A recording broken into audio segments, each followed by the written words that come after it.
The first year we were sold out all time.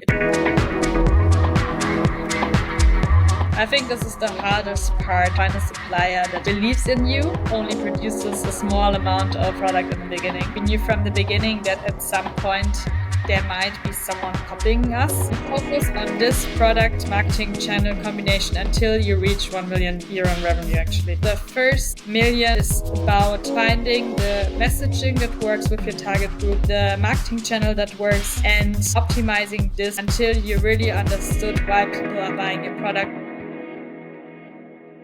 Today, we're thrilled to welcome Larissa Schmid, the co-founder and CEO of SaintSass.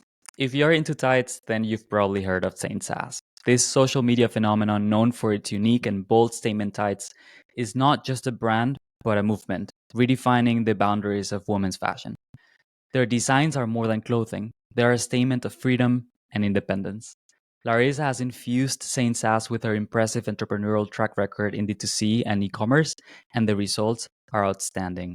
The brand is thriving, boasting 7-figure revenue and a remarkable tripling in growth over the last year. Moreover, it is making waves on social media, attracting top-level clients like Kendall Jenner. Today, we delve into the journey beyond SaintSass, exploring the challenges, triumphs, and the vision that drives Larissa and her team to continually push the boundaries of what's possible in fashion. Larissa, welcome. Hi, nice to be here. I hope we can start every day like this. Yeah, right. It's such a boost into the day.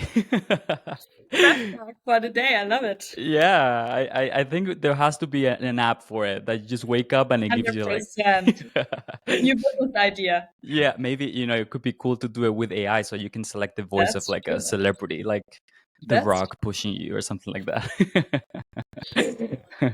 I would buy it. I would definitely subscribe to it. So Yeah, same here. Larissa, how is the year starting for you, and how is the year starting for Saint Sass? I mean, we're recording this early January. Yeah, so I just want to know what's your mood and your attitude towards the new year. that's true. Actually, I have a very good attitude towards the year. I have the feeling that this year will be amazing. I don't know why. That's good. It just has a very good energy already. And I also have the feeling for SaintSass. So yeah, I'm quite curious what this year will bring. And let's see. Amazing. Yeah, I like that vibe, and I think I'm gonna get that with me as well. We'll take it Very from you. And for those of the people listening that do not know what Saint Sass is, can good. you give us a short snapshot Yeah. of your company before Yeah. we delve into your journey? Of course. So SaintSass is famous for our statement tights, as you already mentioned. That are tights with statements like "Not your babe," "Mom, I'm a rich man," "See you in hell," "Allergic to idiots." We are female founded. So the company was founded by my co-founder Vivian and me 2.5 years ago. Yeah, I think that's the most interesting part. Like, we stand for women that are independent, for women that believe in themselves. We want to give them confidence with our statements, and that's kind of our mission. Great. I mean, I think people just need to go to your social media and they will see everything. It will be super clear and also so exciting. I mean, when I see it, I'm like, I'm even thinking for a second, should I buy one? I mean, they're so cool. Right? I mean, I feel like we should get into it. I Yeah. mean, we're slowly merging everything. So, cannot wait for that day. But what got you to where you are today? I'm curious. I mean, you have done companies before and also companies your previous company was in fashion. Have you always been fashion driven? Has it been a coincidence, or was there something in your life growing up that you think shaped you to who you are today? So I'm one of those people that always knew they wanted to become an entrepreneur someday. So I always had a dream of mine to build a company one day. Um, I think this is mostly because of my parents, or my dad especially, because he was always, since I can remember, he was an entrepreneur too. So I always found it super fascinating what he's doing. I love when he explained everything to me. So I think from a very young age, I always had him as my hero, kind of, that had this job, and that was, yeah, quite, I guess the reason why I was always so drawn to this kind of thing, I would say. Yeah. And then when I had my first job, I just thought, shit, this is a waste of time. I want to found my Yeah. own company. So yeah, that's kind of the storyline. Yeah, I relate 100%. In my case, my dad has his own company, my grandmother as well. Yeah. But early in the days, I was certain as well that I wanted to have my own company, but I struggle a little bit sometimes thinking, what should I do? What should it be about? Did you also have that struggle? 100%. That was actually the biggest challenge. So I always knew that I wanted to do something, but I never had an idea. Hmm. And this came to the point that I was thinking, okay, you don't have an idea, but you have quite of a good skill set, I would say, or you have like a good, how do you say it? And so I thought, okay, there must be people that have a good idea that need Yeah. someone like me to kind of complement their skill set. So my very first company was actually a company that I founded that I found on a forum where you can find co-founders. So Really? one co-founder looked for someone, and I kind of applied. And then we talked to each other, and then I decided to join them. And then they were already like 2 or 3 months into building the company. So it Okay. was not my idea, but I kind of was there from the beginning. Yeah. So this was also a topic for me, but then I figured that there are other ways than having the idea by yourself, and you can still be able to build a company. That's so cool, and I think it's great that you say it because sometimes we feel that that's the only way. That's the way that we see Yeah, online that yeah, you have to come up with the idea and so forth. How is that process of joining a team that has a vision, and yeah. how is the process of making it yours? That's a very good question. So, I really always liked, so for example, for SaintSass, it was quite the same. So Vivian, my co-founder, had the idea and I joined, afterwards, kind of. So 2 or 3 months after, they had the idea for the product. And I really liked it because it was a product I totally could relate to. So Mm-hmm. I was in love with the product from the beginning. And for me, I'm always very open minded, and I don't struggle with saying my opinion. So for me, it's not really hard to make things my own. Mm-hmm. Okay. I never really had a problem with that, kind Okay. of, because I always yeah, told them what my vision is about that. And if you start from like say month 2 or 3, nothing is Yeah, decided yet. that's You have true. like a product, but you change suppliers, you Yeah, change whatever, you change everything. So the real work is actually after that. that's true. That's So true. yeah, Yeah, that's a great point. I mean, yeah, you are coming in, there is this, an idea of something, but you're exactly. really shaping it together. Yeah, exactly. I guess it becomes more complicated when someone joins later, you're right, and I there's think so. already something like moving and so forth. But that's like a whole other situation, right? But you've done this a couple times now. What about the co-founder situation, Mhm. assessing whether you are getting into Mhm. the right partnership? Mhm. This is a Yeah, very frequent question. How yeah. do you do that? Yeah, this is actually super hard, and I can't stress the importance of that enough because I really um, also felt the differences in my ventures. Hmm. And at the end, the most important part is that you complement yourself, so that your skills are different from your co-founder's skills, and that you really have different strengths and weaknesses. Because if you have the same, then who will do all the things that you're not good at? Yeah. Um, and then the second part is that you have a really good relationship. But I think the most important part is to have like the skill set that is important to kind of build this company you want to build. Hmm. And I think that's something a lot of people like neglect a bit because they, I don't know friends from their university, and they studied exactly the same thing. They're very similar, and Yeah. then they start their company. And I don't think that it cannot work, but I think it takes a lot of energy to make it work because someone has to do the things that you're weak at in the Yeah. beginning, especially. Of course, when you then have then employees, you can have employees that are good in that, but at the beginning you do everything by yourself. So Yeah. Yeah. I think, I mean, once you put an interesting question could also be, once you have that settled, once you know that your yeah, skills are a match, um you move on to the personality thing, which I personally find very challenging. Yeah. How to assess in a few months if this is a person that you see yourself working with for the Yeah. next 10 years or so. How do you do that part? Um, well, I don't have a clear path for that, I would say. With Vivian and I, it was quite funny because back then I still lived in Munich and she was already living in Berlin. Hmm. And so we kind of did sleepovers all the time That's to cool. work together. So Yeah. this was kind of like a relationship test. And Yeah. in the end, I really think it's like dating. Yeah. So you just have to spend some evenings together, some dinner dates together, and assess if this works. I mean, at the end, I think you can never be 100% sure in the beginning Hmm. because, I mean, that's actually the same as for a relationship. So I think you just have to trust your gut feeling. Yeah. Um, and yeah, that, like in my case, this worked out very well. Yeah. So yeah, Yeah, you have definitely both sides of it, right?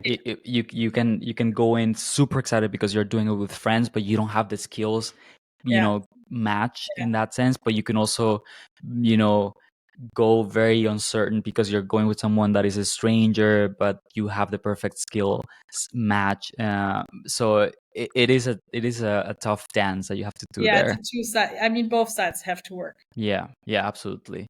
Yeah. Um, and but you have clearly navigated that, right? And I think it's such a tough question for a lot of people at the beginning. Are there any specific learnings from those early days of joining a company that is already, going, even if it is, a little bit advanced, that you would take with you that you can share for people that are thinking of entering a team that is already going? Um, Good question. So I think the most important part is that even if you're joining, you are totally aligned with the vision that the Mm-hmm. team has, Mm-hmm. especially when it's already at a later stage because you won't have that much of an impact. Mm-hmm. So for me, it was super important to um, kind of like the product Mm-hmm. and also to be a huge fan of the product. And for SaintSass, this was 100% the case because I actually never wear jeans or trousers. So I always wear tights in winter. So it Okay. was a super matching product for me. And Yeah. I think that's really important that you kind of have the motivation also for the product. And at the end, especially for my first company, I underestimated a bit like also the product market fit thing or the thing to have an innovative product. So I think the basis of the success of SaintSass is the innovation to the product, Okay. so that we have tides that have a statement. It's not a special like very huge innovation, but still this is something you haven't seen before. And for my companies before that, we just tried to have like an online retailer for sustainable fashion or just be a sustainable fashion brand. And there was not so much innovation about that. Mm-hmm. And I kind of underestimated that because, especially when it comes to marketing and everything, marketing just gets so much more efficient if you have something that people gets like excited because they never seen something like this before, and you have like Mm-hmm. lower customer acquisition costs because of that and everything. And also like PR wise, it's much easier for you to get good PR, to be listed in cool magazines if you just have something new for them. So this is something I really learned, to really stress this innovative product combined with a product that really has a product market fit. Because this was something I did not spend so much time on the first two ventures actually. Mm-hmm. Yeah, and that's a great point, and I think we'll get to talk later a little bit more about the current D2C space, and I Yeah, think that comes into play very yeah, heavily. 100%. But before that, let's going a little bit deeper into Saint SaaS and the origins of it. Um, you talk about product market fit. What were those early indications for you when you came to Saint SaaS that you thought, okay, here there might be a product market fit, or there is success, this is worth pursuing and continuing? So this was actually very easy because we were sold out immediately. Okay. So in the first year, we were sold out all time, and I really had like bad feelings because I thought you come on our website and you can barely buy anything. And I think it was last year that we really figured out our supply chain so that it can grow as fast as we are growing. But the 1.5 years before that, it was really hard for us to kind of come up with the demand for it. Yeah. So this was kind of the first indication. And the second indication was actually just also like talking to friends, seeing social media comments, because everyone was just excited about it. Everyone loved it. And it was just a feeling that you presented or that you just wore it, and people like randomly came up to you and asked you about the tights or something. This is just a kind of a feeling that you have. Yeah. Oh yeah. No, that makes sense. I mean, it is undeniable. If suddenly you cannot meet the demand, that's the definition of product market Yeah. fit, basically. So that's really cool. Yeah. How was it at the beginning in terms of the production and the supply chain? You said that it was not until some time later that you managed to make it scalable. How was those early days of production? Were you doing it here in Germany? Were you doing it abroad? And the reason why I ask you this is because it's so important to test your product in a lean way, and you have a product that has to be Yeah. manufactured, right? Yeah. So how was 100%. that? I think this is the hardest part when founding a company with a product, to find a supplier that believes in you and still like only produces a small amount of the product in the beginning. So for us, our first supplier was in Germany, Okay. and it was super hard with them actually, because we were only a super small fish for them, because they produce tights for like the biggest companies that you know. And we were always wanting more, but they have like a production pipeline of like 18 months ahead. And they were always like, hey guys, no, we don't have the whatever. Yeah. And it was super hard for us, and really challenging. I remember like in 2022, before Christmas, they delayed delivery of us by like 4 weeks. And I was literally crying on the Oh floor my because God. I was like, okay, shit, how should we do the whole Christmas business? And now we have a new production in Italy at the Lake Garda, and they are amazing. It's like a family-led business.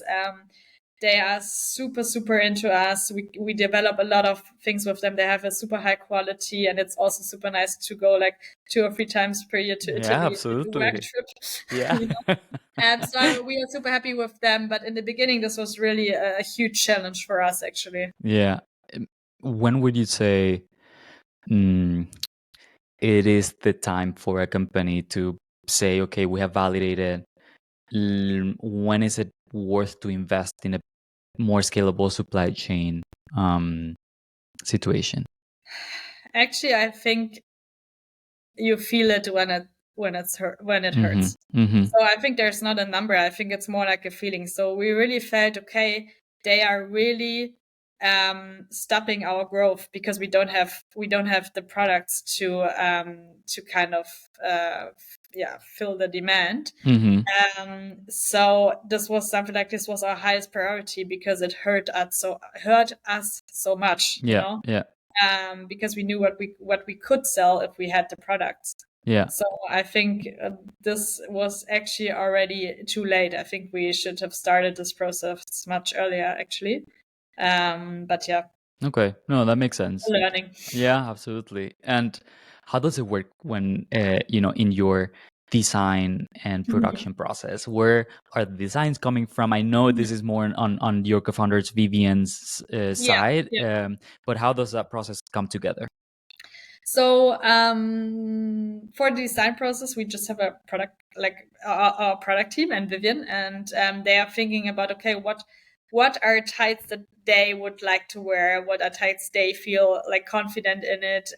Are there any like colors or themes or something that is that they really like right now? And also in terms of statements, we have a huge list with statements, and then in the first instance we ask our team, so Yeah. our team can pick their favorites. And then we also did community collections, which was actually also really cool. So we asked our Instagram community to To post like a statement, propose. Yeah. to post a statement on the post, and then the community can vote which Ah, statement we will produce. And so this was cool. so super funny, and it's still one of our best sellers, the statement Yeah. that's on there. So we kind of have a lot of ways to be creative. Yeah. And it doesn't have a really structured process until now, I would say. It's more like, okay, what do we like? What do we feel confident in? Yeah. And then we try to do it. Yeah. But yeah, it's super, super interesting, especially now we are wanting to launch more products, Yeah. so other products than tights. And this is Okay. also like the biggest challenge for 2024 to Yeah. this new products. Yeah. So I'm really excited about that, and also like which product will be maybe a new bestseller. So let's see. That's super cool and exciting, and I will get to that in a second. Yeah. But I can totally understand why your process cannot be too restrictive, because you have statements are a thing of the moment, right? Yeah. Yeah. And you, well, I don't know if this is true. You will tell me now, but I imagine that you wanna put out statements that are trending, so to say, or that are Mm-hmm. relevant to the moment. How do you also deal with that? Of Do you have that issue of statements kind of like expiring or going out of, Mm-hmm. that you have to basically take Yeah. remove or? Not until now, actually. So the best-selling statements of our first month is still the best-selling statements, Okay, which is like that's crazy. cool. So it's not your babe. It's quite interesting because we are now also selling internationally, and each country kind of has a bit of a difference. So, for example, in the US, "See you in hell" is by far the most famous statement, which is also really funny, I think. But understandable, I would say. Yeah, it's super funny. But we have occasional statements. So, for example, for Christmas, we have the statement "Santa can explain" and "naughty but nice." And these occasional statements, they are always like Yeah, selling out immediately. yeah, Because I think it's just cool to have something just for this moment. yeah.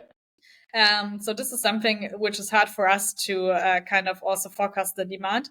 But at the end, we have like our ten core statements, and they are selling for 2 years now. So That's it's so not cool. really changing. That's amazing. I'm super curious about what's your view on competition on this, because Hmm. um how do you see like a stable, like a established company jumping into the statements market?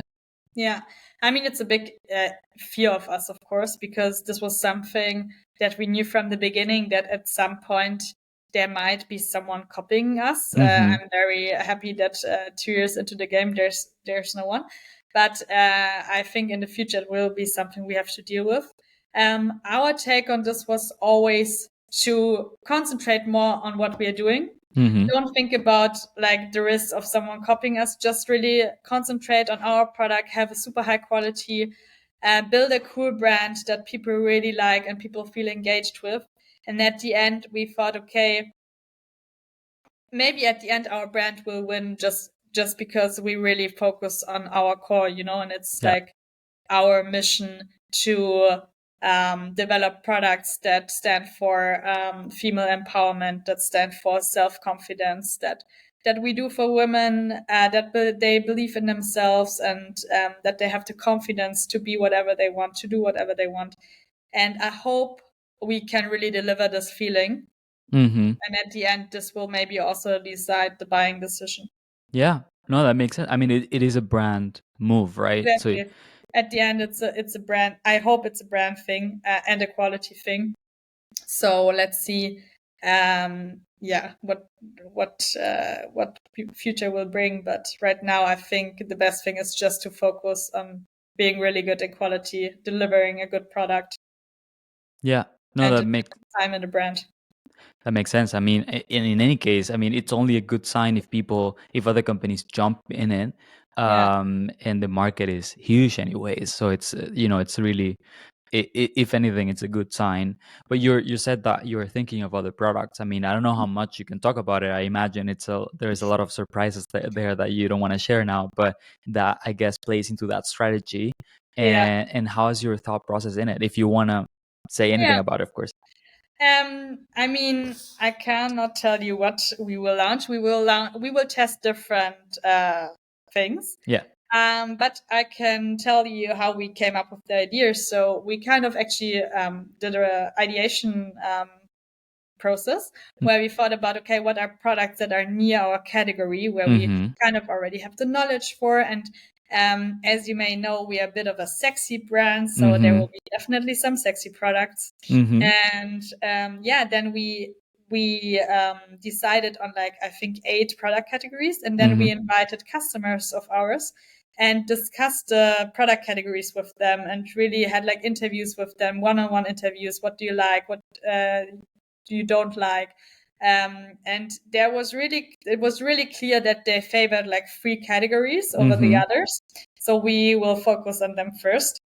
And let's see if we can manage to already launch something this year. We are trying to do, but you never know. But yeah, it will be really cool. I'm super excited about that because we are developing more and more into like kind of a fashion company, and I really like it. Yeah. That's exciting. I'm looking forward to it. I will not push for any more details, but or maybe after we record. But how are you addressing the testing part of it? You're getting initial feedback. That's clear, and that's a good angle to it. But considering the challenges of producing a small batch, how do you do that? And I'm asking, I have no idea. I've never done D2C in this way. So this is something we've never done before, but we want to test it now. So we will develop samples of a lot of things. So I think we will at least develop samples of like 15 things or something. And I think that then we want to quantitatively test them. So not in like one-on-one interviews, but in the first phase have really like customer that purchased something from us have a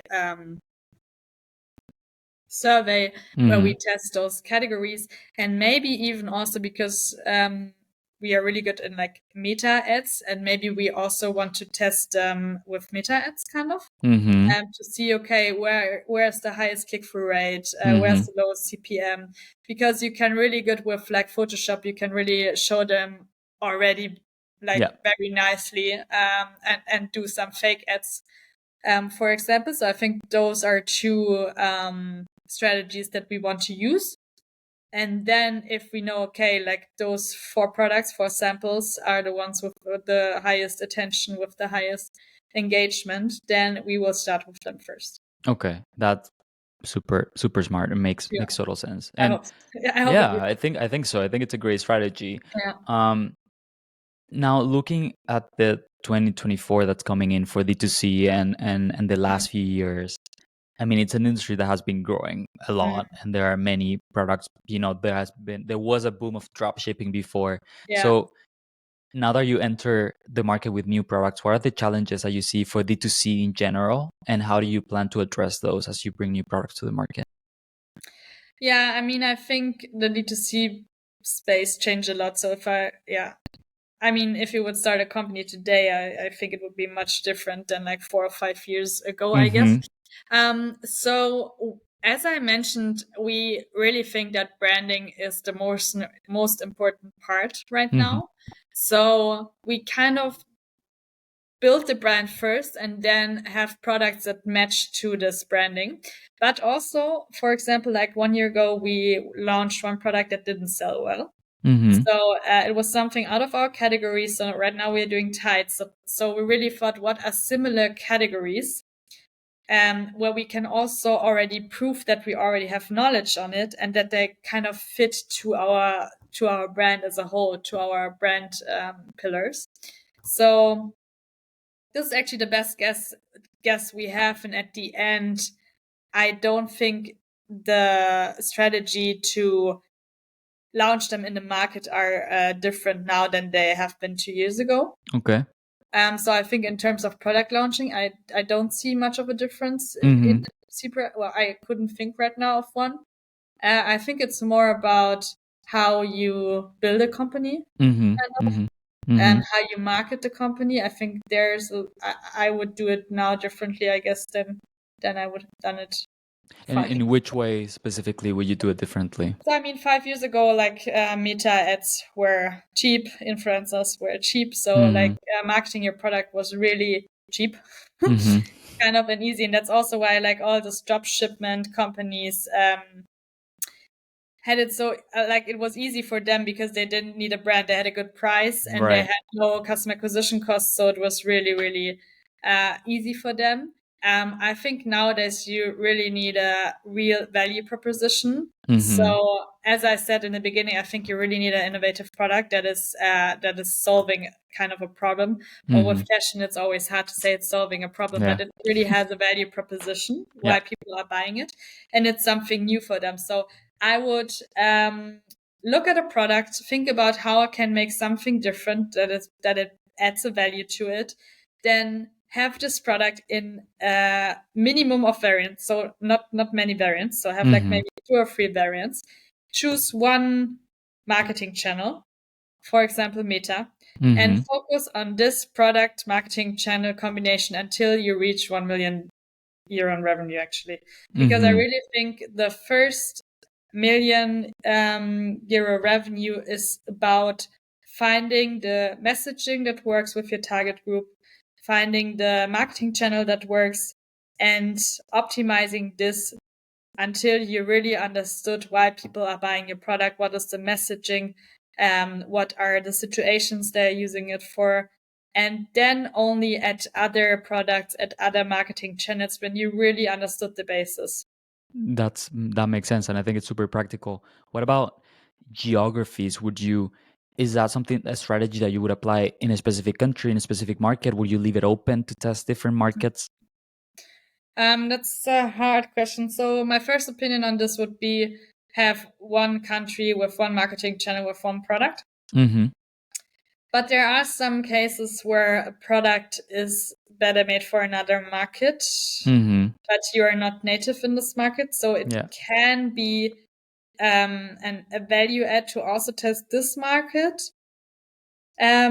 For us, we already advertised in other markets before we had 1 million revenue, so we didn't apply that ourselves, and it Yeah. was actually one of our key strategies. So it's really hard to answer that, but it's really like we only advertise on Meta in internationally, Mm-hmm. and it was super easy for us to see if it works or not. So like in I would say 10 days, we saw if there's a potential in a country or not. And what was that? How did you see that? Was it a You can number? see Was it a the feeling? numbers. You see it in Sorry? the numbers. You see it in Numbers. the numbers immediately. You see it in the click-through rates. You see it in the CPMs. You see it in the cost per conversion. So it's very easy to see if it has potential. So Mm-hmm. I kind of would test as a lean test it very early, but then also stop it if you see that there's no potential right now, and then maybe do it again if you already have like a. So, for example, I think for us it was a huge advantage that we already had a high following on Instagram Yeah. when we started advertising in the US, because US customers already had the trust and the proof that we are a legible company because we had like 80,000 followers or something Right. Right. on Instagram. So I think this really helps. So when I revise what I just said, I would say focus on one country first, one Mm-hmm. product, and one marketing channel.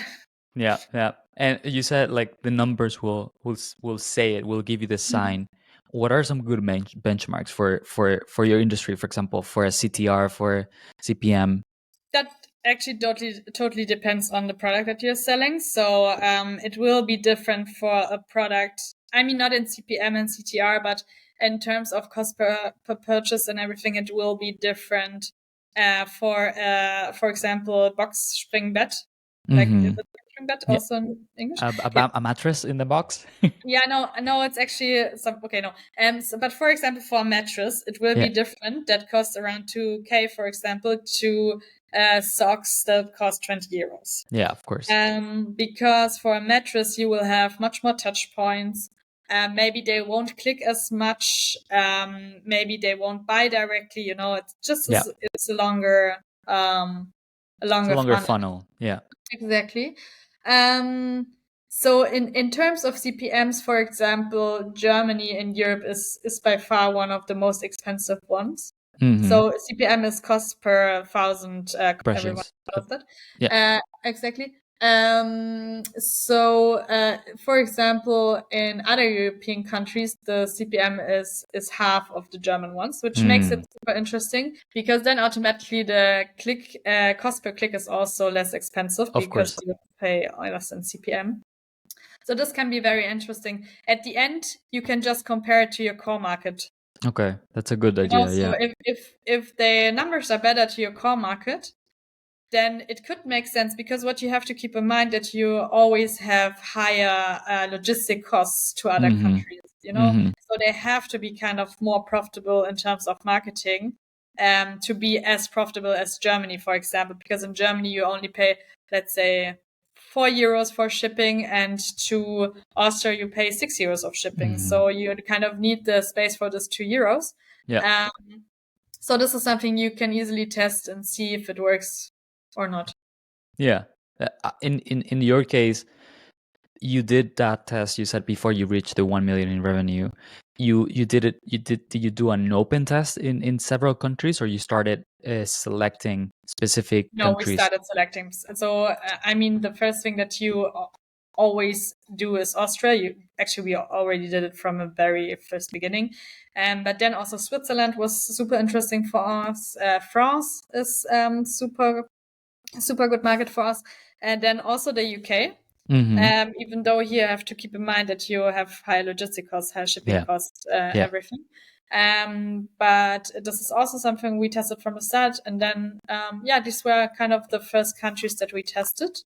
And then we added US end of last year. But this was like a bigger test, Yeah. I would say.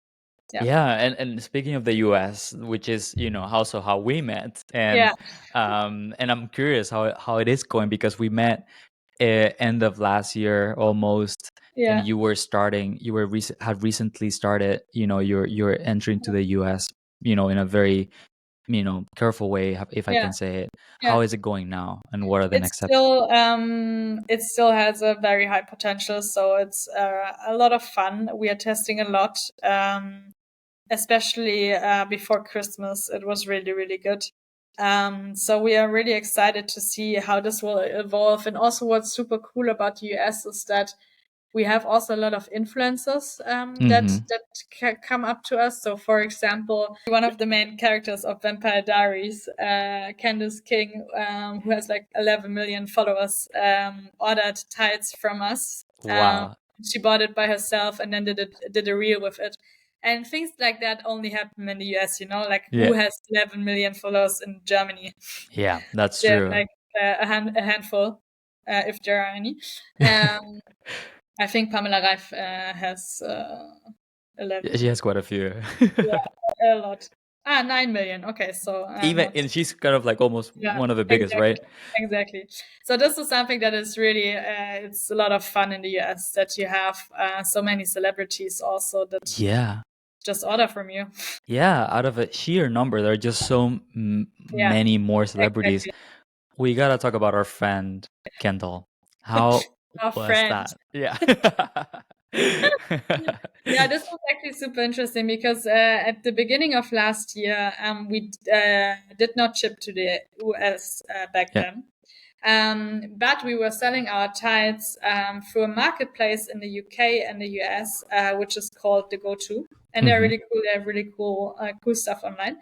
And Kendall, or the stylist of Kendall Jenner, reached out to the Go-To that they want to have the tights and even want to have like more statements because they couldn't order it from us. Yeah. So the Go-To reached out to us and we made her the package and sent it all the way to LA.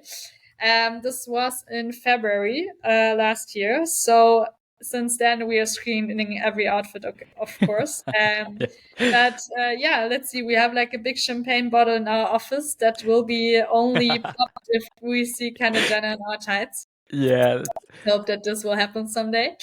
But this that's so was cool. That must have far been, most exciting yeah, moments last year. I can imagine. That must have been such a cool moment. You should get one of their tequila bottles. And don't they have like a tequila True. brand? Yeah, they have tequila. They have tequila.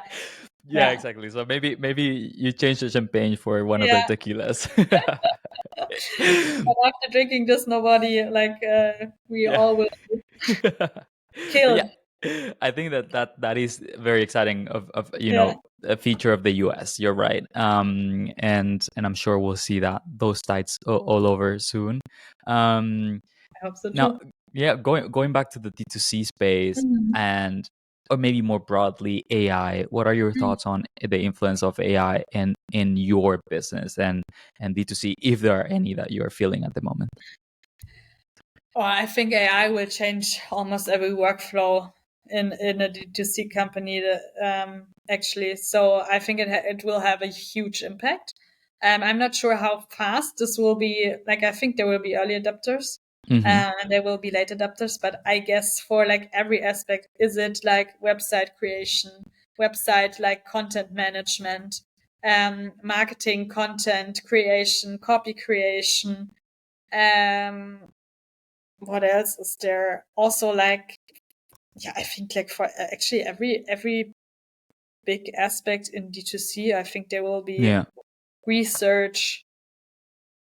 I also think in product creation, it will Mm-hmm. be a huge topic. I mean, we have our friend that is going big in Yes. there.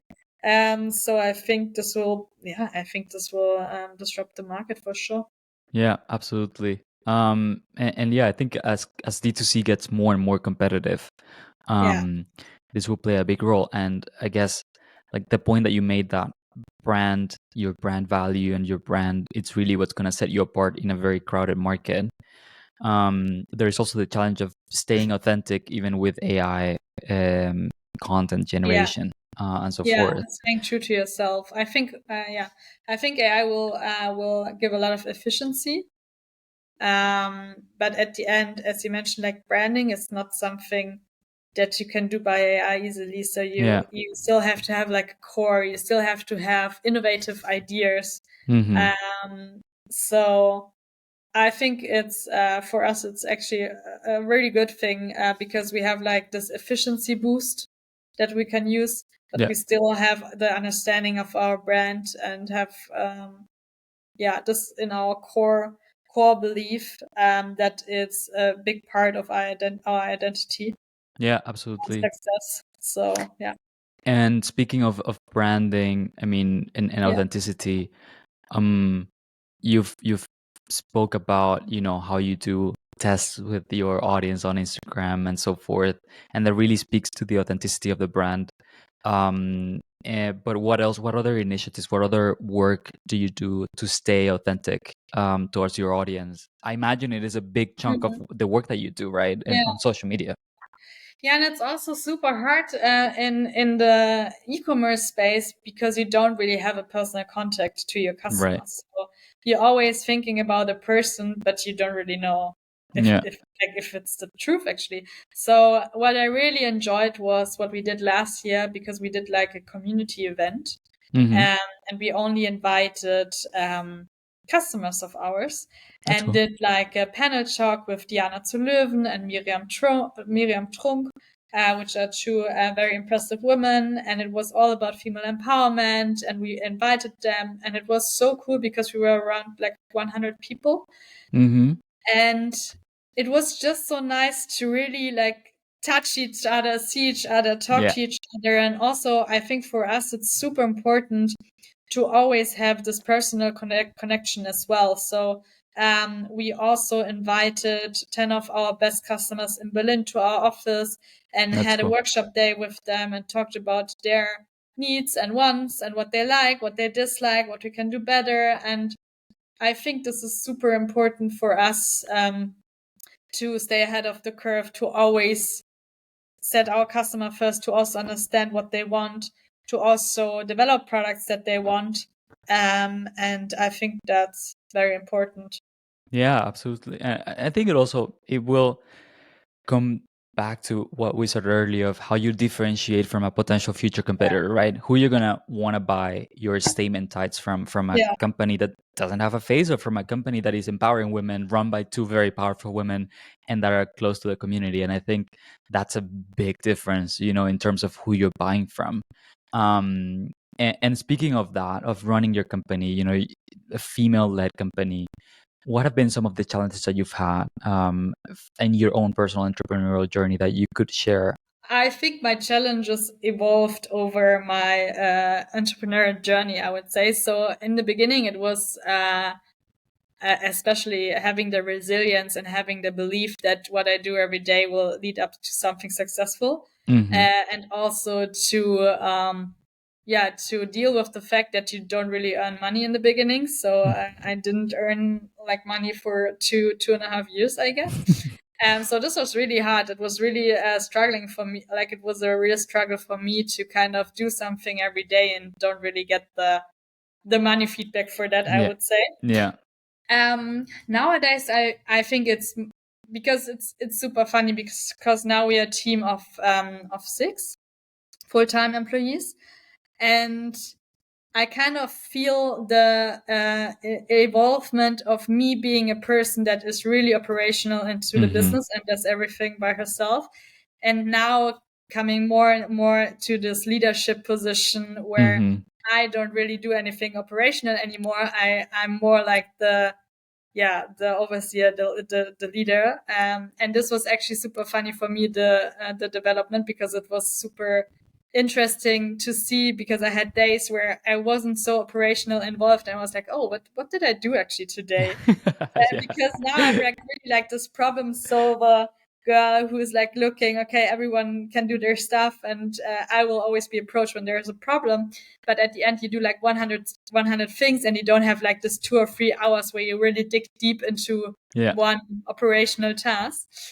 So this was super funny for me, the evolvement from being operational to being more of a leader. But right now, I'm really enjoying it, and I think that this makes a lot of for me, it's just a lot of fun to also see how our team is growing and how our team is developing, and I'm super proud of them. So this gives me a lot of joy every day. Yeah.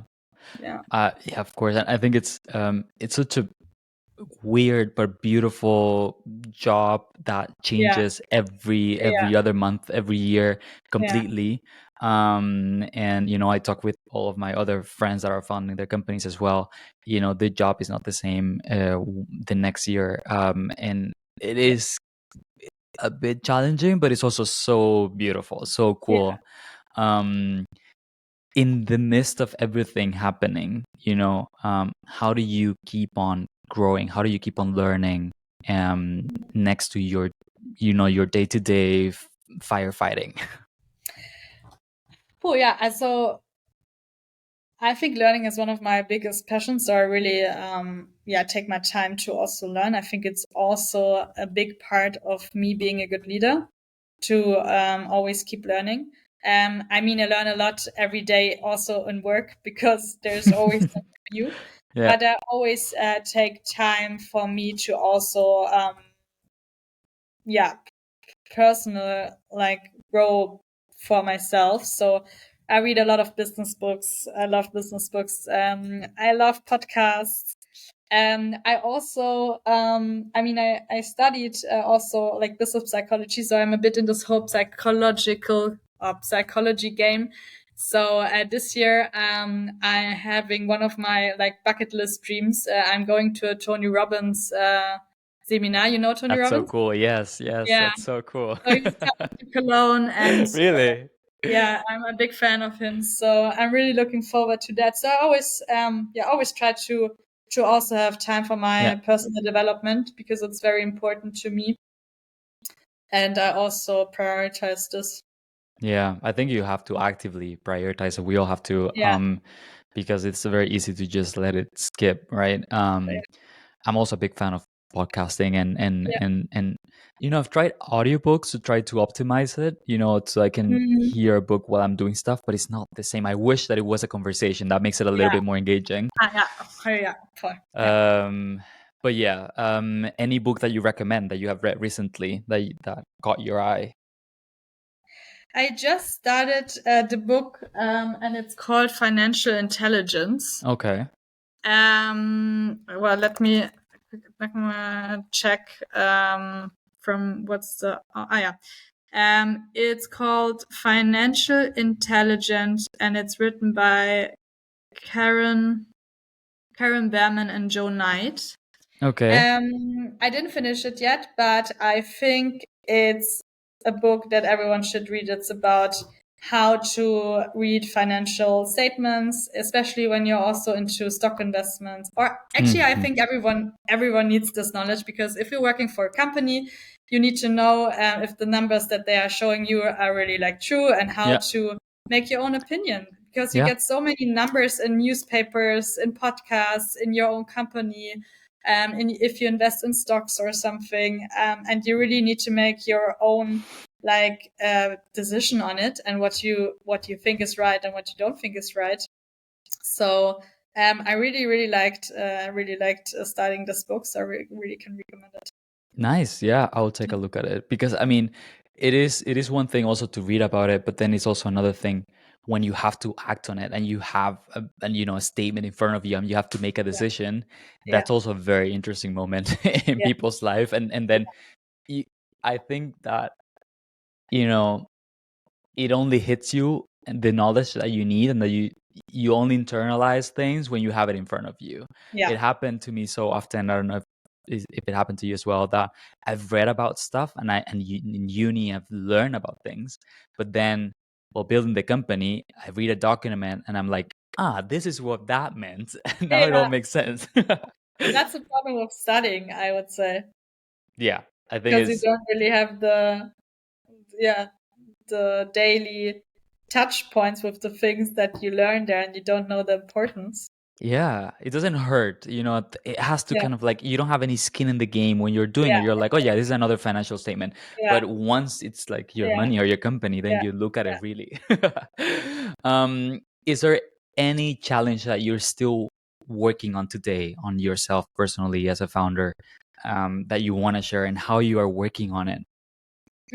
So I think I still have some work to do with my own time management, Mm-hmm. especially when I'm in the office. So, it gets really crowded. We have a very small office, and you have to be available all the time, of course, but also I really prioritize the concept of deep work, and I think I don't have the best combination and the best strategy for my weekly planning and everything to really get the most out of my time that I could, or that I wished for. Mm-hmm. Mm-hmm. So I'm right now looking into this, and actually I just read different books here, to like hear podcasts, also talk to friends about it, what they are doing, and I think that gives me a lot of yeah strategies that I can test and then see what works for me.